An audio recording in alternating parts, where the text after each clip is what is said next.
எல்லோருக்கும் வணக்கம். நான் தான் உங்களோட ஸ்டெலின். இன்னைக்கு நெயில் ஆர்ட்டில் இந்த சிம்பிளான நெயில் ஆர்ட் எப்படி செய்யலாம் அப்படின்னு பார்க்கலாம். ஃபஸ்ட்டு ஒயிட் கலர் நெயில் பெயிண்ட்டை 2 கோட்டு அப்ளை பண்ணிக்கிறேன். ஒவ்வொரு நெயில் பெயிண்ட்டு கோட் பண்ணுற நேரம் அது ட்ரையான பிறகு அப்ளை பண்ணணும்.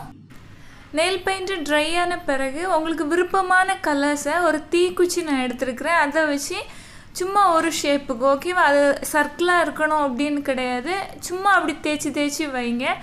சும்மா ஒரு சிம்பிளான ஒரு நெயில் ஆர்ட் தான், ஆனால் பார்க்குறதுக்கு நல்ல ஒரு லுக்கை வந்து நமக்கு கொடுக்கும். டிஃப்ரெண்ட்டான கலர்ஸை வந்து நீங்கள் யூஸ் பண்ணிக்கலாம். நெக்ஸ்ட்டு வந்து பிளாக் கலர் நெயில் பெயிண்ட் எடுத்துக்கிறேன். இது மாதிரி ஒரு ப்ரஷில் டிப் பண்ணி இது மாதிரி சுற்றி சும்மா ஒரு லைன், அதை எதுவுமே ப்ராப்பராக நீங்கள் அழகாக பார்த்து கொடுக்கணும் அப்படின்னு கிடையாது, சும்மா அப்படி ரஃப்பாக பண்ணுங்கள். ஆனால் ஃபைனலாக ரொம்ப அழகாக தெரியும். எல்லா டாட்ஸ் நம்ம வந்து வச்சுருக்கோம் பார்த்தீங்களா, அந்த டாட்ஸ் எல்லாம் சுற்றி இது மாதிரி பிளாக் கலர் நெயில் பெயிண்ட் எடுத்து லைட்டாக அப்படி கோடு மாதிரி கொடுத்துக்கோங்க.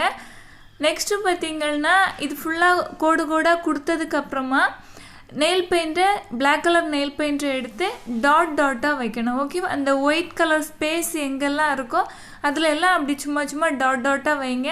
ஃபைனலாக டாப் கோட்டு கொடுத்து ஃபினிஷ் பண்ணிக்கலாம். ரொம்ப சிம்பிளான ஒரு நெயில் ஆர்ட், ஆனால் பார்க்குறதுக்கு ரொம்ப அழகாக இருக்கும். நீங்களும் ட்ரை பண்ணி பாருங்கள். உங்களுக்கு பிடிச்சிருந்தா ஒரு லைக் கொடுக்க மறக்காதீங்க. நெயில் ஆர்ட்டுன்னு சொல்கிறது நான் சிம்பிளாக ரொம்ப குயிக்காக பண்ணுற நெயில் ஆர்ட்டு தான் நான் வந்து செஞ்சு போடுறேன். நீங்களும் அதனால் ட்ரை பண்ணி பாருங்கள். Thank you, love you all.